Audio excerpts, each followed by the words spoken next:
Hey yo people, what's up? It's your family and Yawusu, and welcome to my live video.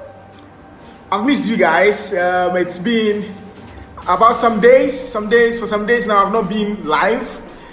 So this evening we are going to discuss a very important topic, and it's about how to turn your hobby into a side hustle, okay, or a business. That's what we are going to talk about. So what is a hobby? If we say a hobby, if we talk about hobby, what is a hobby? So we say a hobby is what you love to do regularly at your leisure time. Anything you do regularly when you are not doing anything, when you have some free time on your hands, anything you do is called a hobby. It's termed a hobby. All right. So hobbies are a great way to turn, to make money. To turn it into a business. You can turn a hobby into a business, into a lucrative business. All right. So today we are going to discuss how you can turn a hobby into a business. And something about turning this thing. Turning a hobby into a business. Where it's kind of like turning something you love to do. Getting paid doing something you love. How cool is it? If you're able to turn your hobby into a business, guess what? You will never have to work a single day in your life. All right? Because, you are enjoying every day. You are enjoying every single moment. And you are getting paid. How cool is that? Look at our footballers. Okay, so if you really want to know people who are doing that, it's our footballers. All right? Some people, some of them are able to have fun on the pitch. You can see that this person is having fun, okay, but they get paid at the end of the day. All right, so it's very cool to be able to turn your hobby into a business. If you're able to do that, believe me, you will not work a single day in your life. You are going to have fun doing it whilst getting paid. Okay, so today I want us to touch on some 7 pointers. If you want to really turn your hobby into a business, there are some things you have to look at, and that's what I want us to discuss today.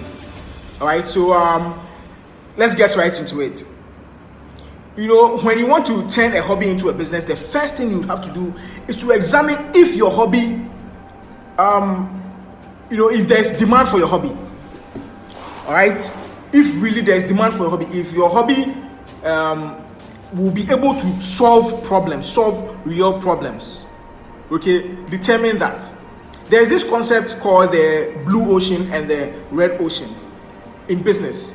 It's simply I have a video where I extensively discuss this, right? So just to give you some, heads up, or just to explain it.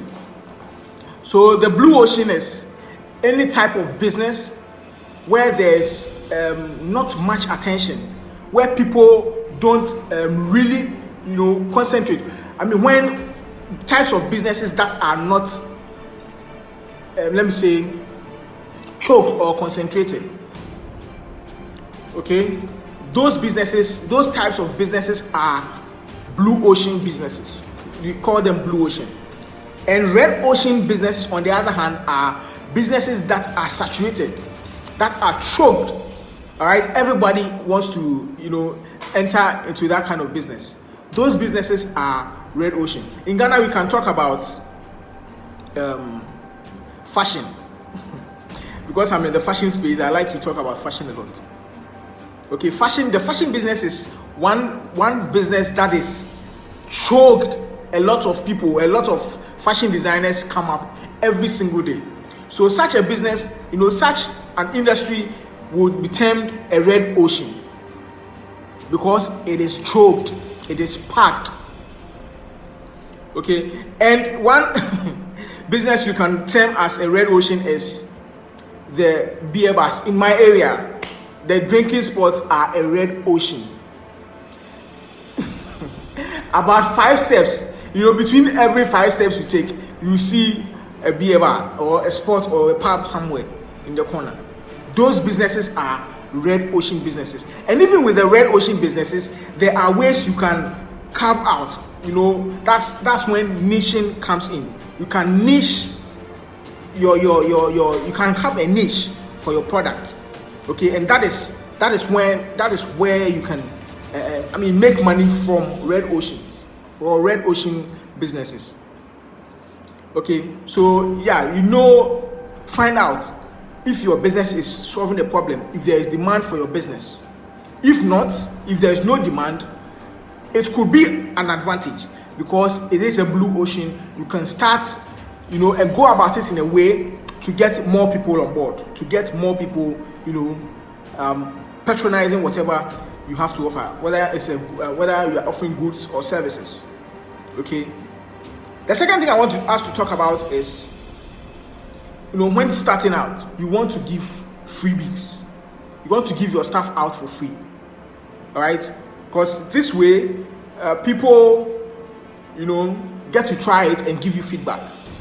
It is very difficult to sell, especially when nobody knows about you, nobody knows about your product. When you are fresh, starting out afresh, nobody knows about your business, so mostly it's difficult to penetrate. So this is where you want to give your goods and your services out for free. All right. Okay. This is how you can penetrate. This is one way you can easily penetrate. Guess what? The people you give the goods out for free, they will be in a better position to refer you to others when they know that, okay, so this person has something good to offer. Okay, and that is the only way. That is when they can give you referrals. That is when you can penetrate. Okay, and at this stage, feedback is needed. Feedback is very, very important. So you take feedback, take it seriously, tweak your products or your services. All right, before you get big. You don't want to get big before you change this and change that. No. All right, I hope I'm making some sense. Okay, so again, number 3, make sure it's something you are very passionate about. Make sure what you are entering, the business you want to start, the side hustle you want to start, the hobby you want to turn into a business is something you are very, very passionate about. If not, you are going to find yourself in some hot soups, because in every business there comes a time, there are difficult times. There are difficult times in businesses. So the only thing that can keep you going is your passion. So if you have passion in whatever you are doing, when difficult times come, when hard times come, you move on. It is only with passion. Without passion, it will be very difficult, trust me. Okay, so yeah. And also with passion, when you are able to even make it big, your business becomes big, you don't settle, you don't relax, because there's passion behind whatever you are doing. You keep moving forward, you keep expanding, bringing out new products and services, improving upon your office. Okay, when your product, when you have passion, when there's passion in whatever you are doing. Okay, that is why you have to start a business. That is why starting a business in an area you are passionate about helps a lot. Correct? All right. So, and lack of passion. When you have passion, you can be able to endure the times. The hard times. But when you don't have passion, believe you me, you can't go through it. Okay, so if you want to see people who have passion in what they are doing and those who don't have passion in what they are doing, check their consistency. People with no passion or with limited passion are not consistent in whatever you are doing, and with with inconsistency you cannot make it. You can't break through. Even if you are going to make it, it will be after a long time. It will take time for you to make it without passion. Okay, so let's move on to the next step. That is education. Educating yourself to refine whatever you are doing, whatever your hobby is for the market. The hobby is raw. It's kind of like your second nature. You don't struggle to do it. People admire you for doing that. That it comes to you easily. Okay, so you don't really, take some things into consideration. Yeah, so you have to educate yourself. John C. Maxwell, in his book, Talent is Not Enough, okay, explains some of the things we have to do, to be able to polish our talent for the market. It's the same way. It's the same thing with hobbies. Only your hobby is not enough. Only your hobby cannot make you survive in your business. That is why you have to educate yourself to polish it and make it ready for the market. Okay, so your education will enlighten you to the new trends available, to what your competition is doing or what your competition is not doing that you can do to stay ahead. Okay, because already you are passionate about what you are doing. So when you add, your research and your knowledge, it will make you move further. It will get you ahead. I hope I'm making some sense. All right, so yeah, so you need passion for the business you are starting to be able to help you move on, to stay ahead of the pack, to stay ahead of the rest. So networking is also our next point. That's number 5, networking. So you network to get your business out there. You know what? The business cannot market or sell itself unless you do it. More especially when you are starting out, fresh. People don't know you. People don't know much about your product. You want to network. You want to be out there. You put yourself out there, and make yourself available. Make your goods and your services available to your prospects, those who want to really buy your product. Well, I remember when I was starting out, working my 9 to 5, combining it with my side hustle, that's my fashion. I used to go out a lot to fashion events, to one-way events, just to make people know about me, make people know about my goods and my services. So networking is key. Networking is key. You will need your network. The people you are able to pull in will be of great value or will be of great help to you one way or the other. So you can't leave networking out. All right? There are people who have some skills or some strengths that can complement your weaknesses. So in whichever way you look at it, you cannot leave or rule networking out. Cool? Okay.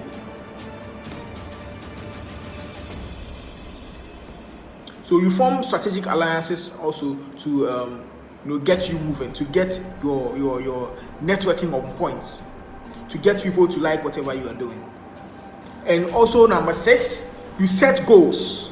You set goals. No matter how small it is, you set goals. You need to set goals. Okay? Set goals and achieve them one after the other. No matter how small, even if you are able to achieve a little bit in your business, it's worth it. Because remind you, you still have your day job and you want to do this on the side. So it will go a long way, to help you. Alright, okay. So you set goals and measure your goals, measure your achievements. Okay, and reward yourself in every little way. Just reward yourself to know, yes, I'm doing this, I'm making progress. When you are able to achieve the small goals, guess what? You get closer to achieving the bigger goals and the bigger vision. Okay, so goal setting is very key. You can't leave it out. Goal setting is key. And the last point I want to talk to you about is creating a business plan. This is something you want to do long term. It's not something you want to just go in, get something small and come out. No, you want to do it long term. You want to go far with it. So you have to plan very well. Have a 1 year plan, a 5 year plan, a 10-year plan, to keep you moving. So there is a vision, there is something bigger I want to achieve. So you keep moving. You don't give up.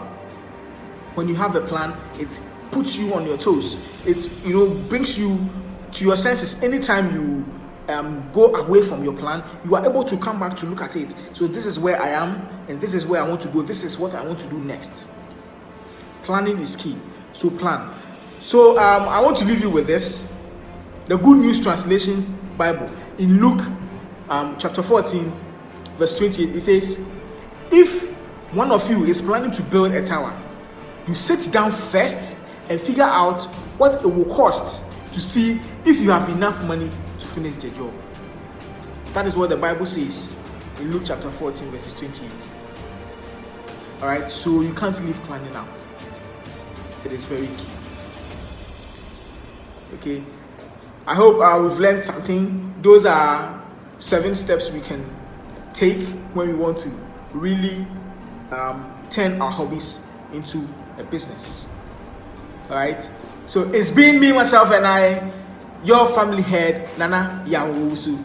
Feel free to join my new money group. That is where we meet, that is where we talk, that is where we discuss issues. There's no boss to look over our shoulders or demand to approve any of our transactions before we do.